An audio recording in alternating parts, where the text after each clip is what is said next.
And we are discussing 2 weeks after the election results are out, how the BJP has performed, how the Congress has performed, and what it portrays for the future of India. We have decided to discuss on this subject because there is a lot of focus on the runner-up in Delhi as the winner. But there is very little focus on the real winner of this election.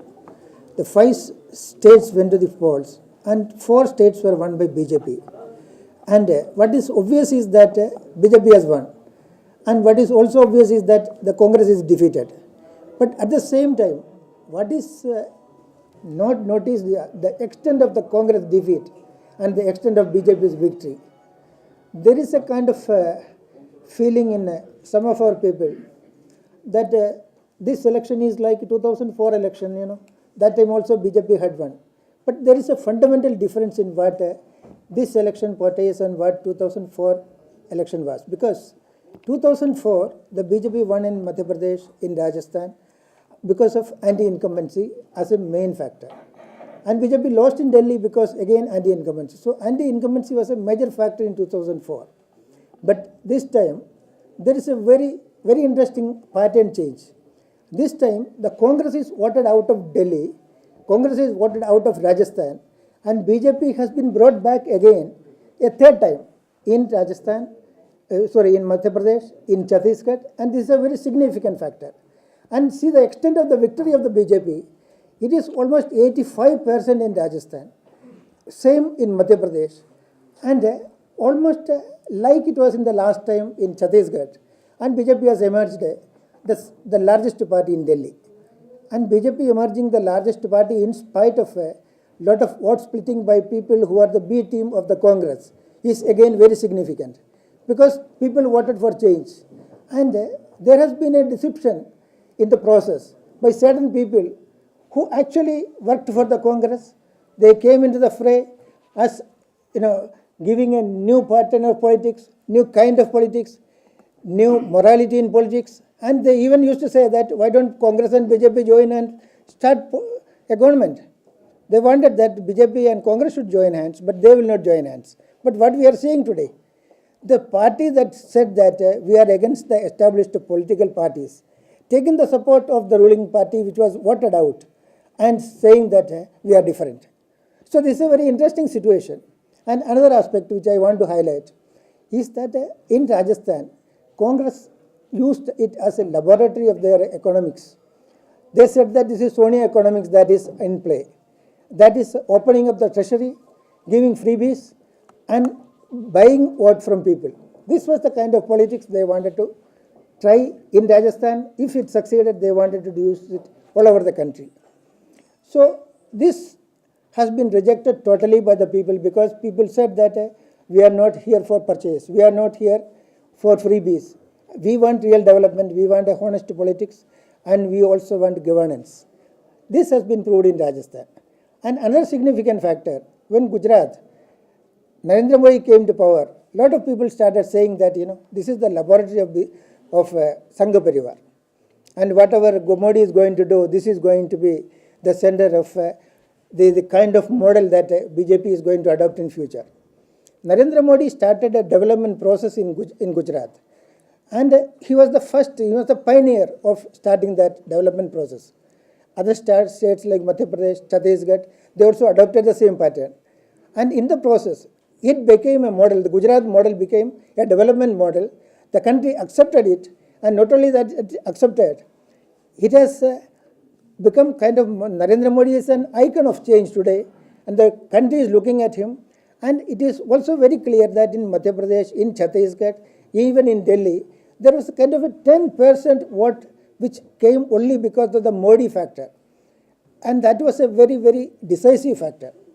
So these are issues on which we want to focus. And I don't want to take too much of your time. I first of all want to thank our speakers. Mr. Shakti Sinha is well known to all of you. He has been Principal Secretary and he has already earlier with our former Prime Minister, Sri Atal Bihari Vajpayee, and he has been associated with us at a very intellectual level, and it's the second time that he is coming for our program, and I thank him and also I welcome him to this program. Mr. B.V. Rao, who is editor of Governance Now, I thank him, and he has been a good columnist and he has written some very interesting articles. After the election also, he wrote an article in the Economic Times where he said that the Modi factor is being underplayed only because they want to highlight Aam Aadmi Party, or vice versa. Aam Aadmi Party is being highlighted because they want to underplay Modi's achievements. So it's a very interesting aspect of the debate also. So let us see what he has to talk about that. And Mr. Nalapad, eminent journalist, renowned columnist, has been in Times of India editor, and now he is professor in Manipal University. He has been an old friend of our thought, and I welcome him. And G.V.L. Narasimha Rao, he is a very familiar face on the TV. You have been seeing him quite often. And first of all, I ask him to give the introductory remarks. Thank you. Want me to start? Can take it.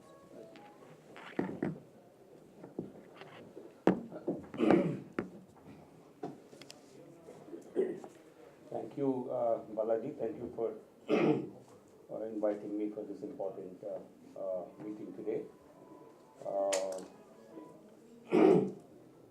I think the topic today, the rise of BJP and decline of Congress. I'm formally with the BJP, but I'm also a professional psephologist. So I'll be, when I speak about numbers, rest assured I'm speaking about numbers that are based on facts. Obviously, I'm not going to speak some, but then my commentary can be a little biased if you look at it that way. Let me place some facts before. Can we take about 10 minutes? Yeah, please. Huh? Okay. Let me place some facts about the elections that have just happened. These are elections that in which the Congress has suffered. The unifying theme of this election is Congress suffered worst ever defeats in Rajasthan and Delhi, and Congress suffered a third time in a row defeat in Madhya Pradesh and Chhattisgarh. So it's a big body blow to the Congress party. So that's very obvious from the results, and we have all seen this. Across the 4 states, let me make this clear to you. These states are very, very competitive states. If in this country there were to be, if I were to list about 5-6 states where the elections are most competitive between the dominant parties, the BJP and the Congress, Rajasthan, Chhattisgarh, Madhya Pradesh would get counted out of these 5-6. This will be 3 of them.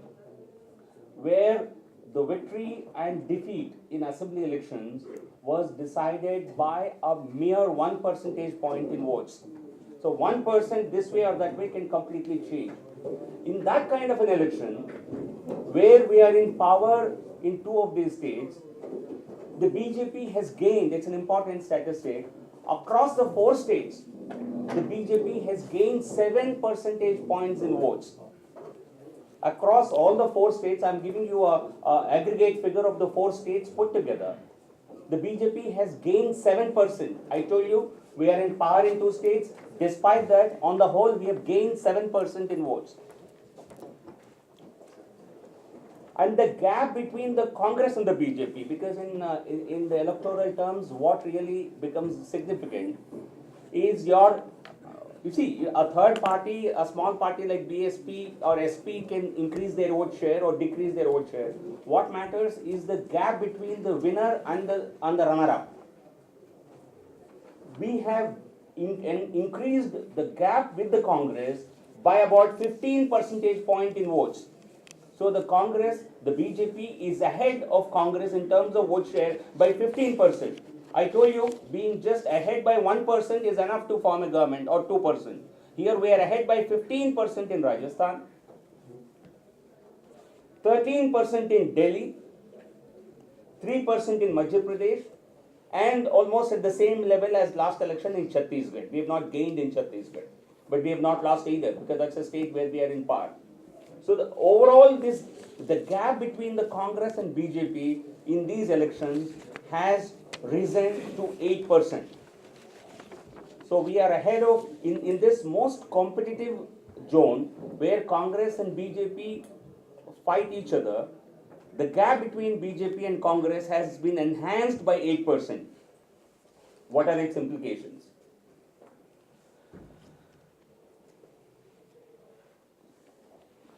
If you look at the trend in the previous elections, I'm trying to extrapolate this. You see, traditionally, if you look at the election results of 2003 in the same states and 2008 in the same states, assembly elections do give certain trend to the Lok Sabha elections, but then that trend gets confined to the states where elections are being held. So if Congress has formed a government in 2008, the Congress had further enhanced its lead when it came to the Lok Sabha elections in 2009. The party that has the momentum at the national level further gains about 4 percentage point in votes. So today we have a lead of 8%, and I think no one would disagree that it is the BJP that has the momentum today and not the Congress party at the national level. Therefore, I expect this gap in the national elections to widen to about 12 percentage points in these states, and accordingly at least a 4 percentage point gap becoming wider in all other states. So what are its implications? In the last parliamentary elections, the BJP had polled 18.8% votes nationally. And today, if I were to add that 11% to it, we are looking at nearly a 30% vote share for the BJP in the coming parliamentary elections. A 30%, the highest ever. I'm giving you a lot of numbers. I know it will be a bit of an overdose, but it's important to understand the numbers, to understand, to be able to appreciate the projections that I'm giving you. The highest the BJP had ever polled in 1998, that was in 1998, that was about 25.6% of the national vote. And today we are projecting this to go up to about 30%. Which means that the numbers that we are looking at currently, in 1998, the highest number BJP had ever achieved was 182, both in 1998 and 99. From this, I can extrapolate the final tally as of today to be about 236 for the BJP. These numbers are, party people would still think these are small, these are lesser than what we should really be aiming at, but these numbers look realistic as of today. Now let me turn attention to the Congress. I think the principal strategy of the BJP would be to drive the Congress down to the level that where it has actually reached in Rajasthan and maybe lower.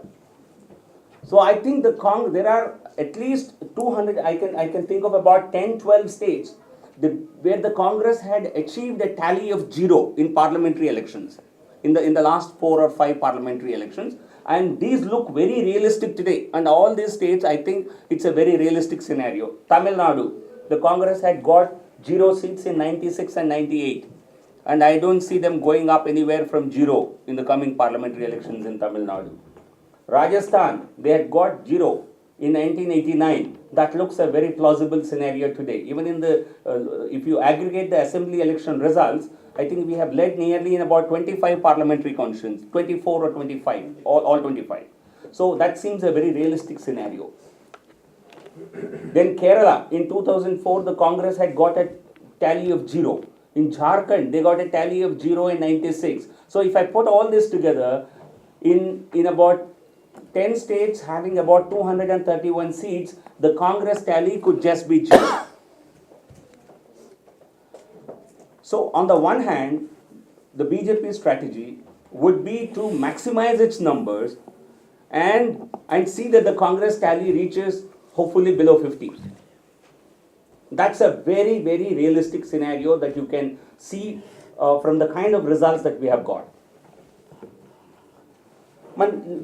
Looking back at the assembly elections, I think the primary focus of this discussion was to see what are the trends or what is the analysis. I see anti-congressism at its peak that we have seen maybe in 77, 89 and in some states in 96. I think there is a nationwide anti-Congress sentiment that is prevailing in the country. I think there is no exception to it, not even Karnataka. As far as center is concerned, the Congress is certainly facing a very strong anti-incumbency. And for the first time, we have seen national mood getting reflected in local elections, state elections. It has always been the case.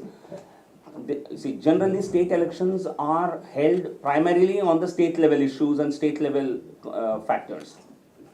And in many Lok Sabha elections, it becomes an aggregate of several state outcomes.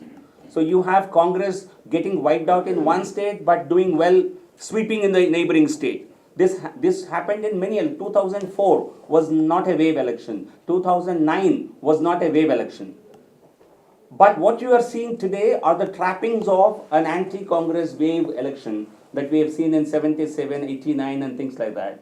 And you only need a rallying point to capitalize on this negativity. And another interesting trend is the smaller parties, independents, and the number, even BSP has lost something like 3 to 4% across the 4 states.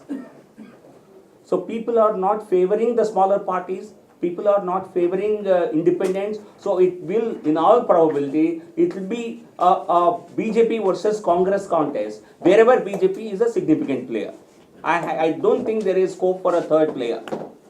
Not in Lok Sabha elections. Delhi may have seen emergence of a third player as far as assembly is concerned, but as far as I see it in parliamentary elections, it will be a BJP versus Congress contest, and where BJP will have, hopefully, the kind of a lead that we are seeing today, something like 10 percentage points. The leadership factor has been important in elections. For many elections, we have seen this. The individuals and leaders are becoming the face of the party. And today we have a phenomenal advantage of Sri Narendra Modi being the prime ministerial candidate of the BJP. And his projection, to my mind, has completely altered the stakes. The election results of these assembly elections would not have been what they are had the party not made this decision.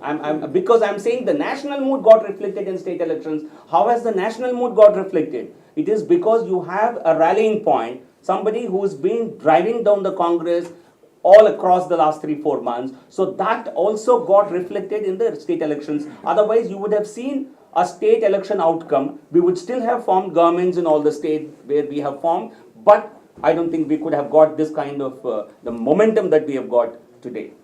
So I think that's what completely has unnerved the Congress party that has been saying for the several months or years that our elected members will come and elect the new leaders. I think you have seen on the day of results, Sonia Gandhi making the statement that we will soon announce a prime ministerial candidate. So I think the message has been driven home. And the performance-based voting, I think this is a very, very important trend. We've been seeing this over the past few elections, and this election is further a vindication of that assessment. The caste, I think you cannot ignore, you cannot completely say caste is not a factor, but the relative importance of caste and other considerations have considerably declined even in state elections. I think people are voting mainly on the basis of performance, based on delivery and promise, and not on the basis of extraneous considerations. The youth factor has become extremely important. I think we have seen youth factor has always been important ever since the voting age had got reduced to 18 years in 89 or whatever. But what you are seeing is a very visible manifestation of the youth power in elections, I think, which was not the case in earlier. The social media, which has been much reviled, which has been, the Congress party has been literally writing this off, saying it's a campaign by certain parties. But the social media, I think, to my mind, has become the trendsetter. I think what happens on social media today, you will see that happening a few months from now. I think the social media is something that simply cannot be ignored. The BJP has a big advantage there, but I think that needs to be further reinforced. I think if any party does not learn lessons and does not respond to the public criticism or public anger, I think it will have to pay its price. The Congress, you have seen in the last week or so, they are trying to at least present a face of a moderate face, but I don't think it's too late in the day. I don't think they will succeed. Because they have attacked the social media. They have ignored the public sentiments about the last year's rape that happened in Delhi. That rape which has set the entire Delhi on, which has created a lot of emotions. I think the party had never really responded to this. I think they are paying a price for it. The television, mass media, I think they are really playing a very big role. I think sometimes we think the media has a limited role, but I think they are playing a big role. I think the sustained this news dissemination, I will not call it a campaign, the way this government had been in the dock for one scam or other continuously, and all that has created the kind of public anger that you have today. I think broadly these are the points I think I would like to share, and if there are any questions, maybe I can answer. Okay, later. Yeah, Later. Now I request Mr. Shakti Sinha to speak. Thank you, Parashinaji. So some of it which I wanted to speak has been said, so that I'll cut it out. There are two prevailing trends that I see a lot. Of course, there is a third trend also, ideas also. One is, of course, that assembly results don't matter. 2003 assembly में क्या हुआ, 2004 में क्या हो गया. So a lot of people, which Mr. Narasimha rightly said, is wrong. So to dismiss the state assembly results would be completely wrong, and especially in view of what he has said. But on the other hand, I think one should also guard against thinking that the match is over. A lot of people I know are convinced that the match is over. But that, I think, is not right. बहुत गलत बात है, for a number of reasons. एक तो खैर, one thing is very clear in this assembly elections, that for some time in the late 90s, early part of the last decade, we had a feeling that her election में सरकार बदलती रहती है, हर जगह. That trend has now been broken quite substantially. It has broken in the past little bit, but now quite substantially. That simple answer like anti-incumbency is not acceptable. It's simply not based on facts. दूसरा ये भी I think बड़ा important point है, which you should keep in mind, is that people have distinguished between effective welfare policies, policies which have delivered, policies which are useful, and policies announced in desperation to try and change the ground rules. Football में कहते हैं कि goal post का position fix रहता है, और कोई चाहे गोल पोस्ट का पोजीशन हटाते रहे तो गेम बदल जाएगा. मेरे ख्याल से उस पर रिलाई करना, because people are now a little fed up, I think, of cynical politics, which I will come back to.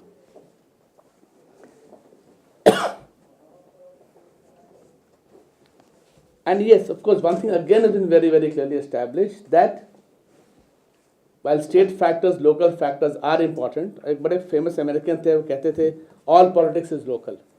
मेरे ख्याल से इस चुनाव से ये बात हो गई है, जिस तरह का परिणाम आया है कि नहीं, national mood से definitely people have been affected. Maybe with increased communication, maybe with a sense of frustration, that this feeling is very, very strong.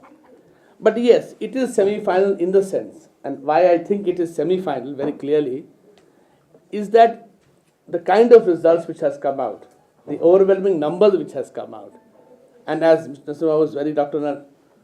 Narasimha was very, very clear, if you look at the numbers, on one side, say the BJP number in Rajasthan, and if you compare with the Congress numbers in the assembly elections of 1977, after the parliament elections, Parliament, of course, Congress had picked up only one seat in Rajasthan. By assembly election, they had recovered. They recovered in UP, they have recovered a lot. This kind of number that you have got, 22 seats or something in Rajasthan? 23 seats in Rajasthan?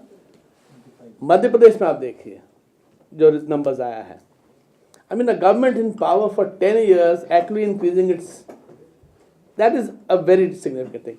And that, I think, to my mind, has convinced a lot of political parties, and you have seen statements made by various leaders of strong regional parties, that in politics everything is possible. We are not ruling out any option. I think that generation of that mood ki haan, whatever may have been the stand taken by you in the public for various reasons, and you know the reasons very well, is that political parties now realize that in the elections of April, May 2014, that the BJP represents and its allies represents a very, very strong, viable option. And therefore, the whole dynamics change. Now, that dynamics, of course, will change in two ways. One is that in their own states, they will want to maximize their position. They would want, in their own states, to keep both the BJP and the Congress down, for very obvious reasons, so that they are in a better position to bargain when the elections results are out. So in that sense, in the immediate future, they may not want to ally with the parties, but they're keeping their options very much open and actually looking forward to it, that when the results are out and they feel that no stable combination will emerge with 272, तो हमारा role important हो जाएगा. That I think is, so in that sense, it is definitely a semi-final. But side by side, I think there are limitations also which must be seen.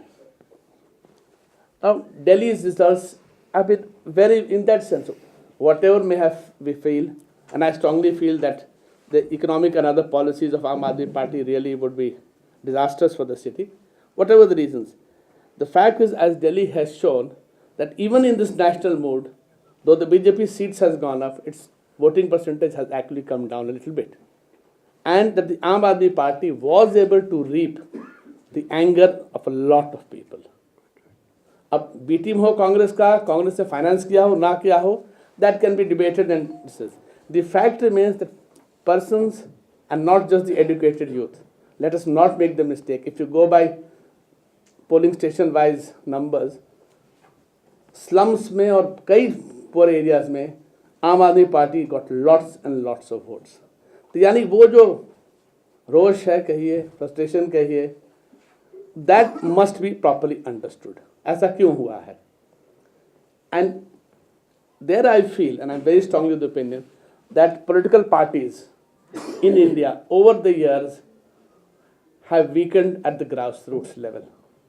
पहले जो कार्यकर्ता Congress worker हो, BJP कार्यकर्ता हो, एक ज़माने में कम्युनिस्ट पार्टी का आप देखें हर जगह वर्कर्स थे.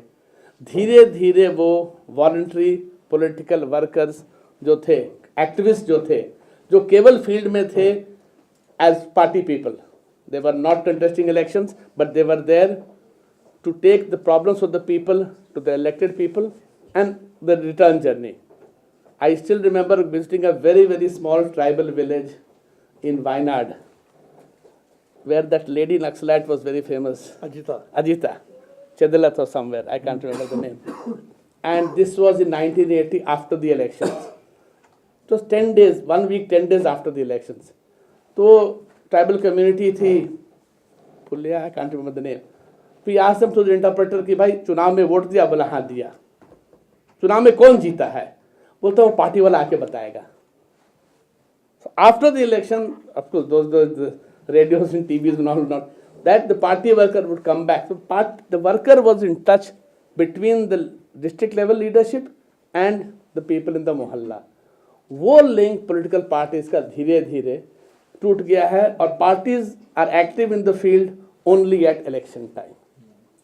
इसके चलते a phenomena like आज आप है कल कोई और होगा, वो उस समय local anger को tap कर सकता है. It may not tap it for productive purposes, but it has achieved its purpose of being a disruptive force. तो मेरे ख्याल से while the mood is very, very clear, and I need not repeat, it's already been said, I think political parties would really need to connect with the people. Or I will end with two small things. किसी से बात हो रही थी तो we were telling our elected leader कि हाँ मैंने you should travel more, meet more people, तो थोड़ा communication improve करेगा. And he said, yes, I will go and talk and explain to the people. And I told him, no, listen to the people. And I am not a politician, मैं election कभी नहीं लड़ा हूँ. एक बार college में लड़ा था, mess secretary के लिए वो भी हार गया. So I am nobody to give advice on election. But I felt that we should listen to the people. And last I will of course say, which will make many of you very happy, that आप पिछले 15 साल का देखेंगे results Karnataka state assembly का, Karnataka state assembly elections has always voted against the national trend after 1.5 years. तो इस बार Congress, remember last election the BJP won in Karnataka but the national was different. उसके पहले ठीक उल्टा हुआ था. So I think the Karnataka, in that sense, some states are a pointer to national elections, but in a very different kind of a way. Thank you. Thank you. Shri Sakti Sinhaji spoke about people-centric politics. That is, people at the center of politics. And that has been the politics of the BJP. And in fact, Narendra Modi has been focusing on this for a long time. That instead of dynasties and taking privileges as granted, focus on the public issues, the problems of the people, go to the people and keep promises. And by keeping promises, he has created this new kind of hope for the country. And this is what Mr. Narasimha Rao also has said, that during all this election campaign, Narendra Modi constantly spoke of one thing, Congress Mukta Bharat. And I think it has been overwhelmingly taken by the public, because that is why the kind of mood that Congress decimation is so clear, so fundamental, and it is so irrecoverable. That is why Congress is now going after scapegoats, thinking of putting up some alibi or some new faces and backing it from behind, like Mukhoda or whatever you call it. And they are not willing to accept defeat. They don't want to face the defeat, and they also want to take the credit away from the BJP, the winner. And the entire strategy seems to be only to stop Modi or stop BJP. And for that, you will align with anybody. You will even there is a saying that, you burn your house so that the rats will be killed. That is kind of a situation. They are even willing to destroy themselves so that somebody else, can be prevented. And this is the kind of situation, and we'll have more on this. And let us hear Mr. B.V. Rao, who is an eminent analyst of political situation in the country. Thank you. Thank you, Bhashikaji. I've just realized my eminence. Thank you. I'm just a journalist. I do my job as honestly as possible.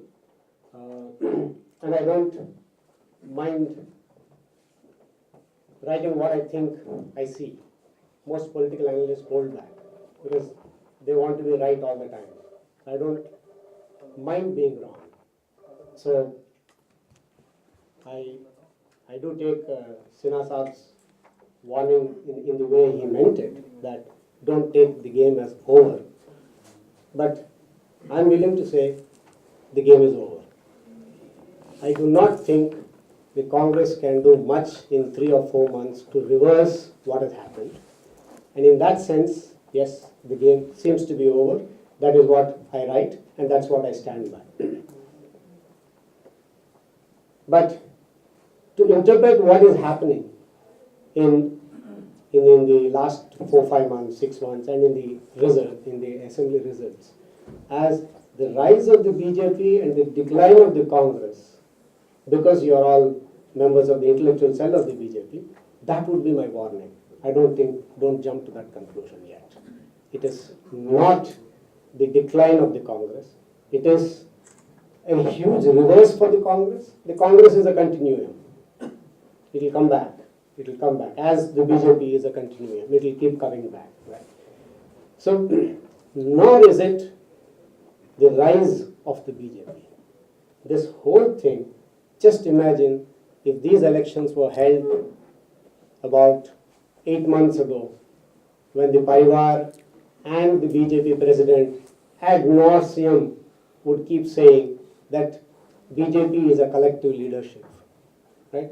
We will fight, we will present a collective leadership. Imagine that situation when these 4 states went to elections. You would have been just as bad as the Congress, or the results would have been what conventionally you have seen, as GVL so eloquently put it in terms of the numbers. What has made the difference, we all know. it is the leadership. And it is one person. And therein is the risk also for a party like BJP. So don't be unaware of these risks. That's one warning I would give you. But the greater lesson for political parties in this is a vote against traditional politics. It definitely, Delhi is against traditional politics. And I have heard only one political leader admit that publicly. That is Rahul Gandhi. I have not heard any BJP leader say, oh my God, there is something that we need to watch. We have to be careful. The people are telling us something, let us hear this. I have not heard any political leader from the BJP say this openly, admit that there is something that this party needs to do differently. Whereas, on day one, Rahul Gandhi spoke for 5 minutes on how he will respond to this and how he will change traditional politics within his party. Whether he will change, he will succeed, or he will not succeed is another matter altogether. But somebody in the BJP, no better than the intellectual cell of the BJP, should bring it into the party platforms that, sirs, the ground is changing from under our feet. We really need to stop, think, and do what we need to. The BJP is extremely lucky at this point, and that is why you are missing the message also. You are lucky because there is a Narendra Modi who is the leader right now. There are two parallel things that are going on as much as I can understand. One is this entire anti-platform people movement of the Anna Hazare and Kejriwal, ending up in Kejriwal movement. And the other is of the extreme vacuum of leadership, decision making. Thankfully, Narendra Modi is an embodiment of leadership and decision making, and luckily he also is associated with incorruptibility. Right or wrong, I don't know, I'm not the guy, that is the perception, right? So at a national level, people have no alternative. The AAP cannot be a national alternative. I don't see them being a national alternative in a hurry.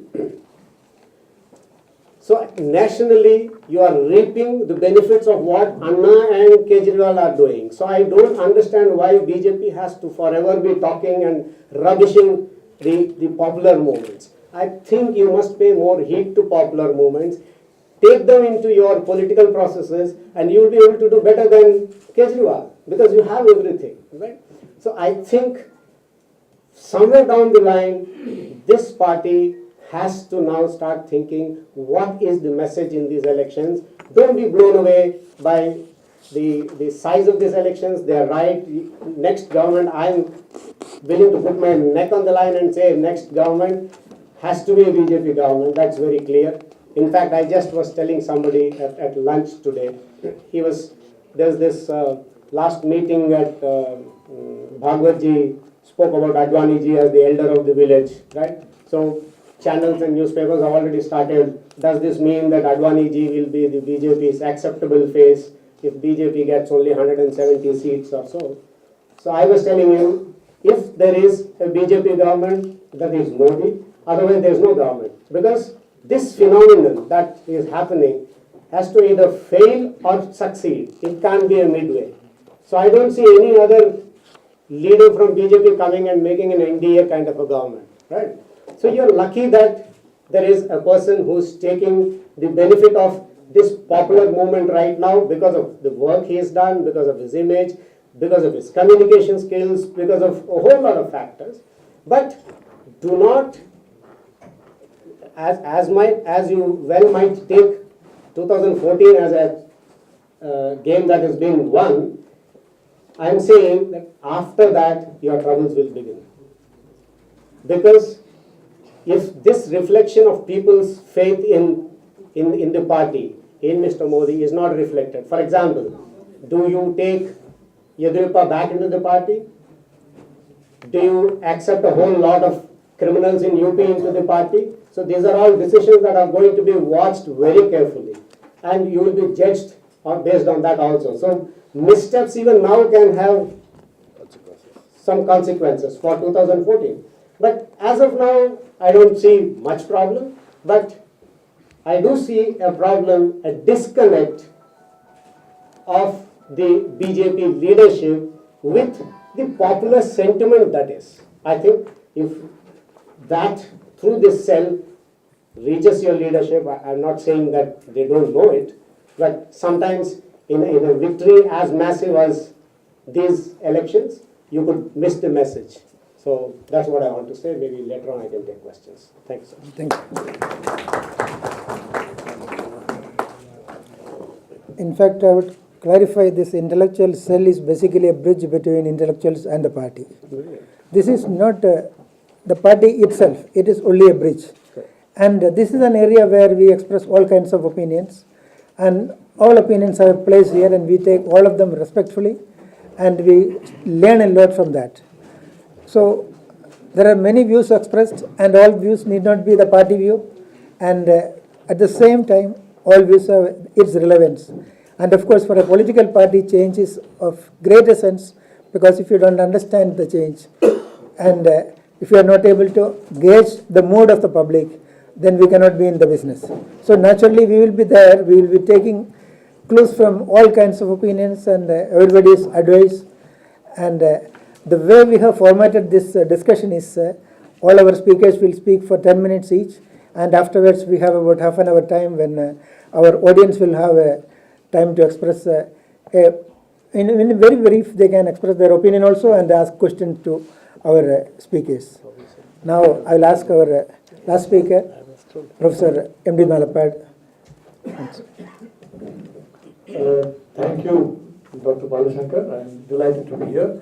As Shakti can testify, during the time when the NDA was in power, I was seen as extremely hostile to the NDA. And now, if you check back with 10 Janpad of the Prime Minister's office, I am seen as viscerally hostile to the UPA.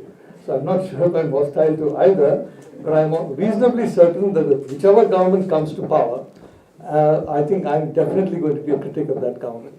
So thank you very much for inviting me here. You know, we've been talking a lot about this wave election, and I fully agree with GVL that this is like it is very similar to what happened in 1989. It's very similar to what happened in 1977. And what is the reason for that? We have to go back to the most important, and if I may say so, the most intelligent segment of the Indian people, which is not political parties or their leaders, but the people who are voting. These are frankly the people who understand where the shoe pinches the most. And today there is a widespread perception that India is moving from a sick state to a failed state. There is a widespread feeling that another 4 or 5 years of the kind of misgovernance that has been seen, especially over the past 5 or 6 years, if that continues for another 4 or 5 years, then India is going to be a failed state. We are seeing symptoms of that everywhere. If I go, for example, I walk around in the parts of Mumbai which have been safe from the time Mumbai was established by the Portuguese long back, then these are no longer safe parts of Mumbai. There is no longer a safe part of Mumbai today. And so far as Delhi is concerned, of course, I think we can say the same situation. There are lots of locations in Delhi where people are unsafe, especially people who are, ladies, for example, are very unsafe. You see a complete dissolution of the institutions of governance. You see ministries fighting each other. You see joint secretaries fighting each other in a ministry. You see gridlock in sense, Home Ministry has a policy, Prime Minister's office has a separate policy, External Affairs Ministry has an in-between policy. You see a complete dissolution of the whole process of policy formulation. You see collapse of law and order and so many other institutions that quite frankly, and if you remember in the 1990s, those who have read me will know that a lot of the very smart people who incidentally were given a lot of respect by the NDA government when they came to power, when these ladies and gentlemen mocked me when I said that India is on the verge of superpower status. Today, I hope I'm not going to be mocked when I say we are now on the verge of a failed state status. And that is why the 2014 election is an extremely significant election. It's an election where, frankly, there is no room for a margin of error. If you are committing a high trapeze act, there is no room for a margin of error. If you are on even a 20-foot trapeze, you may get away by breaking your leg. If you are on a 200-foot trapeze, you come down and that's the end of you. Today, the country is on a 400-foot trapeze. There is absolutely no margin of error, and that is again why, in the opinion not only of me, but I think tens of millions of people, the 2014 election is probably one of the most important elections this country has had since it became independent in 1947. It's an election which will decide whether we go down the road and become a failed state, or we recoup ourselves and become once a sick state, a less sick state, and finally a healthy state. Now, having said that, I would like to just come back to the point of these discussions, which are basically the elections that took place in these 5 states. And I'd like to concentrate, you see, it's very important, I'm here in the BJP intellectual cell, and I think it's very important for a political party or an individual to look at the failures more than the successes.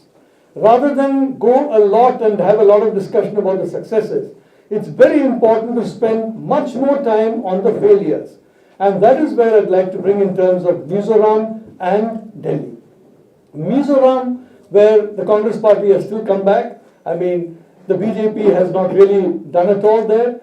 In my view, it is very important for the BJP, which is the largest national party, by far the largest national party today in terms of public appreciation, to understand that the Northeast is going to be crucial for the economic future of India. ASEAN, Southeast Asia, East Asia, these are the very, very important locations for the economic future of India.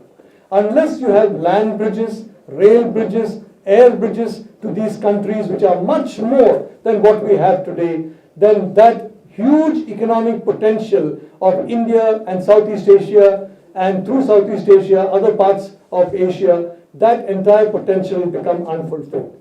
You cannot fulfill that potential unless the Northeast is significantly developed. Unfortunately, in the 1950s, Jawaharlal Nehru had a view, along with Verrier Elvin and others, that the people of the Northeast should be kept as they are. No more education, no more development, no more of other things. They should be kept, in a sense, in a museum as they are. And as a result, a lot of development has passed the Northeast by. If you look at Arunachal Pradesh and you look at the Chinese provinces bordering Arunachal, there is a universe of difference between the infrastructure and the conditions in the Chinese side and the Indian side. And I think this is something which we need to really worry about. So I would request my friend Dr. Balashankar to ensure that his party pay a lot more attention to the Northeast than it is paying so far, both because everybody, all of us are Indians. Now when I go to the Northeast, I'm a little disturbed, even now to find that many people there say, oh, you're an Indian. And the people there, they don't consider themselves Indian. We are Northeast, but you're Indian. Now, 66 years after independence, if that is the feeling, it is a reflection not only of the failure of the state, it's also a reflection of the failure of national parties to ensure that the Northeast people understand they are integrated, proud and equal citizens of this very noble country.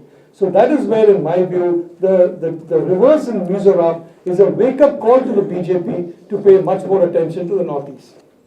Now we come to Delhi. And we have a lot of discussion about the B team, the Congress party, etc. and all that. I think what has happened in Delhi is a very, very important result. And should the Aam Aadmi Party come to power, and in these 4 months, if they should demonstrate, I mean, it cannot be a permanent kind of situation, but if they should demonstrate much more resolve in tackling some of the issues involving the common people than have been shown by the BJP and the Congress party, it is very likely that the Aam Aadmi Party can spread to at least 16, 17 other Indian cities.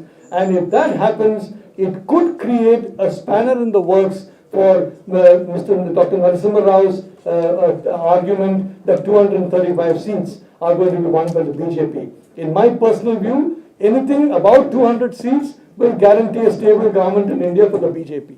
But if the Aam Aadmi Party were to come to power, and if they were in the next 3-4 months create a perception that they are significantly different, that they are committed to transparency, committed to good governance, it need not be reality. It's after all, we are driven by perceptions in very large thing until reality catches up with us. If that happens, it could definitely pose a very grave danger to the national parties in a lot of the cities. And it's very, very important, frankly, for the BJP to ensure the cities come back to the BJP.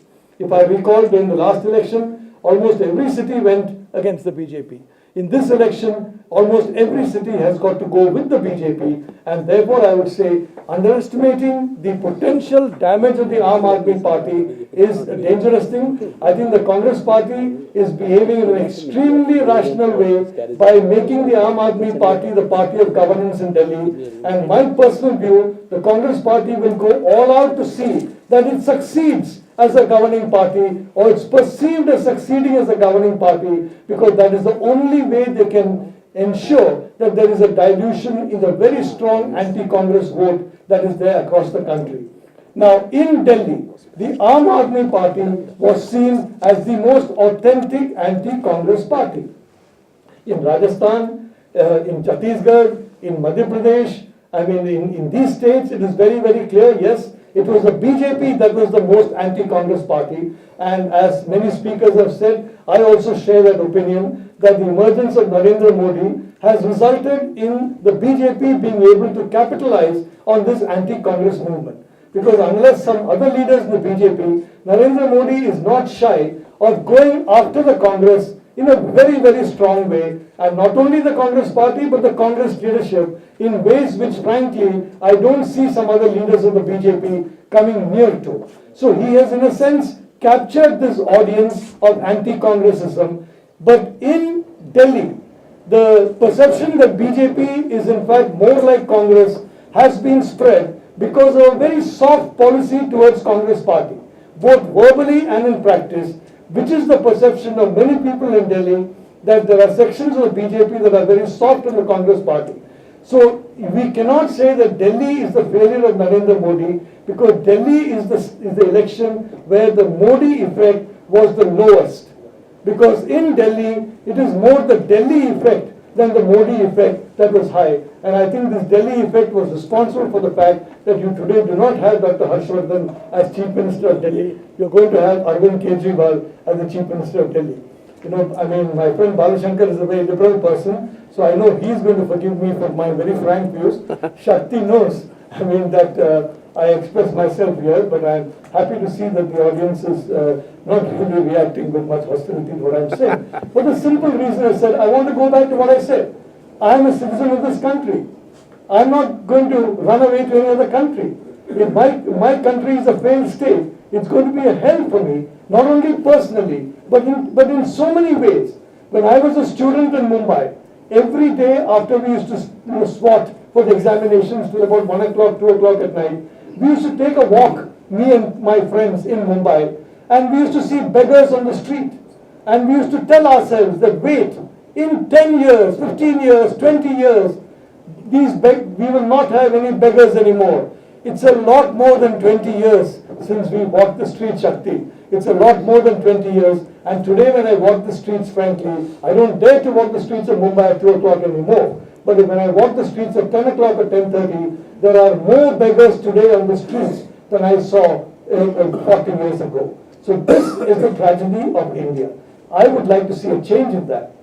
And that is why I would like to come back to my final point, which is we have to ensure that the national parties take this election as an understanding that India is now in the 21st century.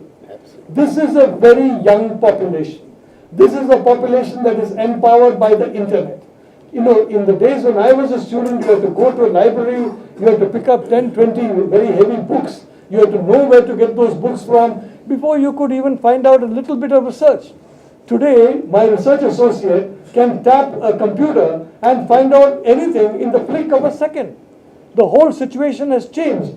And in that situation of empowerment, in that situation of cable television, In the past, if you did not know how to read and write, or if you did not know how to read and write properly, you could not really participate in major national or even regional debates because you could not read the newspapers, you could not read pamphlets, you could not read leaflets. But today you can go before cable television, you can listen to people arguing, listen to people talking. So everybody, even those who are illiterate, even those who do not even have a secondary school education, can fully understand, absorb, and participate in the debates that are going on national, international, regional, and mohalla level issues. This is the mental empowerment that has come about to the people of India. Unfortunately, our structure of governance, our structure of law is not only not giving them more empowerment, it is actually removing their empowerment. We have got many more laws in 2014 than we had in 1994. We had more laws in 1994 than we had, frankly, in 1974. And we are getting more and more of laws. And I would like to say here, for example, we have had something about Article 377. Now, whether this kind of thing is right or wrong, whether drinking alcohol is right or wrong, is something for the family and friends to decide. It is not something for the courts or judges to decide. We have to ensure that there is a huge private space in which there is individual discretion and individual judgment, and not the danda of the police and the stick of the courts to enforce compliance. I've gone to Saudi Arabia. When you take an aircraft from Saudi Arabia to, let us say, European country, almost as soon as the aircraft takes off, the entire local population in that aircraft, they will immediately rush to get the free alcohol on the flight. Now, Saudi Arabia is a dry country. Now, after so many years of being a dry country, the first thing they do is completely exhaust the stocks of alcohol in the flight. Now, I must confess, Mr. Balashankar, I like my little bit of red wine occasionally. I don't have any red wine. Every bit of alcohol is taken away on any flights to Saudi Arabia. So now what you have to do, I have to come back to Dubai, and from Dubai go to Europe, so a little bit of red wine is left on the aircraft for me to take. Now, you cannot enforce behavior by laws. And I'm sorry to see even the BJP talk in terms of laws for enforcement of behavior. You know, it's very important that we understand the 21st century, if it's a century of empowerment of human beings, we should leave it to the judgment of human beings. Leave it to individuals, to families, and to friend circles, wide swathes of human behavior and wide swathes of human activity. It's almost impossible to set up a business in India. It's almost impossible to set up anything in India because the freedom of action has been so constrained, despite the fact that we are the most brilliant people, in my view, in the world. I teach students across the world, and I can tell you quite openly, I don't feel there are students as good as Indian students anywhere in the world. Our great people is being held back by a colonial system. I did not see great effort to remove this colonial system when the NDA was in power. The NDA was quite happy to adapt to the existing system. If the BJP is going to form a government in 2014, it cannot make the mistake of the NDA. It has got to be a 21st century government. It has got to be a government that ensures empowerment of the people. It's got to be a government that ensures decentralization of authority down the line. It's got to be a government that removes the crushing burden of taxation. I was delighted to see Mr. Nitin Gadkari talk of zero taxation. Of course, I don't think zero taxation is good for service tax and excise, but there is a strong case for zero taxation of a low taxation of income tax. Very low rates of tax on income tax will increase compliance, increase collection. Higher tax rates only increase the bribes given to income tax officers. They don't increase tax collections at all. So I think within the BJP there are green shoots of modernism, and I'm happy to see that in the Prime Ministerial candidate Mr. Narendra Modi, a lot of these green shoots are visible. I'd just like to end with one thing. We have been talking about Congress Mukt Bharat. In my view, what we need is an Asha Bhari Bharat. A Bharat which is full of hope in the future. Today, there is a Bharat which is losing hope in the future.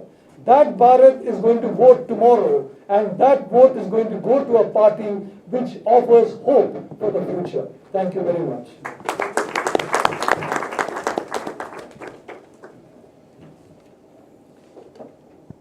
How do we describe India? Angry India, aspirational India, failed state.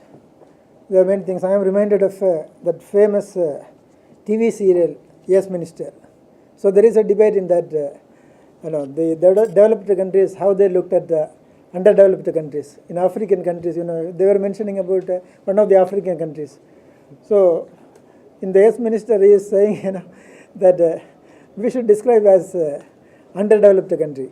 So then the minister is saying, no, we cannot call it underdeveloped country because it is very negative and it is not very appreciative of that country. So he